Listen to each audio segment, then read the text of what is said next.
এই সন্ধ্যার আজান দিতেছে মাগরিবের, বাট পোলাপান খেলা ছাড়তেছে না। ওগুলো দেখা আমগো মানে আমার খেলার কথা মনে হয়ে গেছে। এই যে এদিকে যত দূর চোখ যাইব সব হচ্ছে গিয়ে এরা কোনো না কোনো ফসল আবাদি করা। দেখতে আসছিলাম এগুলো আয় দিয়ে পোলাপানে যেয়ে খেলতেছে, যদি ওদের মাঠ পুরাটাই চর, বাট ছোটবেলার কথা মনে পড়ে গেছে। আমরাও খেলতাম, বাট হচ্ছে যে অনেকদিন ধরে খেলা হয় না, তো না খেলার কারণে যে ভুটকা হয়ে গেছে গা, ঠিক আছে, মুখ টুক ফুলে যেতেছে গা, মানে কেমন জানি অনেক ভুটকা ভুটকা লাগতেছে, পাওটা ব্যথা করে। খেললে খেলাধুলা করলে শরীর স্বাস্থ্য ভালো থাকে। সো মানে এই জায়গায় কেন জানি আমগো এলাকায় বলা খেলে না, সবাই ফ্রি ফায়ার খেলে খেলে, বাট ওটা মাঠে না, ওরা ফোনে খেলে।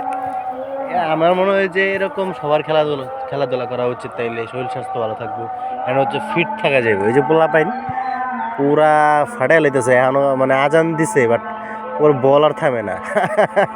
এগুলো আমগর হইতো ক্রিকেট ম্যাচ খেললে বা ফুটবল খেললে, আমরাও এরকম আজান টাজান মানে যতক্ষণ পর্যন্ত বল দেখা যেত, ঠিক আছে। ফুটবল হলে তো কথাই নেই, রাত্রেবেলাও খেলা যেত, বাট যখনকার ক্রিকেট খেলতাম তখনকার হচ্ছে যে লাল বল হলে একটু দেখা যেত, সাদাটা হইলে মানে মাগরিবের আজান দিলে পর আর দেখা যেত না।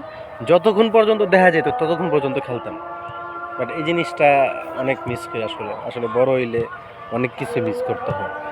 পোলাপান খেলে এখন বিয়ে করার চিন্তা ভাবনা করে, খেলার চিন্তা ভাবনা সব বাদ দিয়ে দিস। এখন কি আর করা, যাই হোক, চারিদিকে শুধু পেঁপে গাছ আর পেঁপে। এটাও সম্ভবত পেঁপে বাগান, ওরা পুরা পেঁপে বাগান দিয়ে বলে লেগেছে। তো পেঁপে খাই কেটা বাবুরে, পুরা জায়গাটাই হচ্ছে পেঁপে গো। আকাশে কি গেছে, রংধনুর মতো দেখা যায়, কে মানে রকেট গেছে নাকি। ধামরাই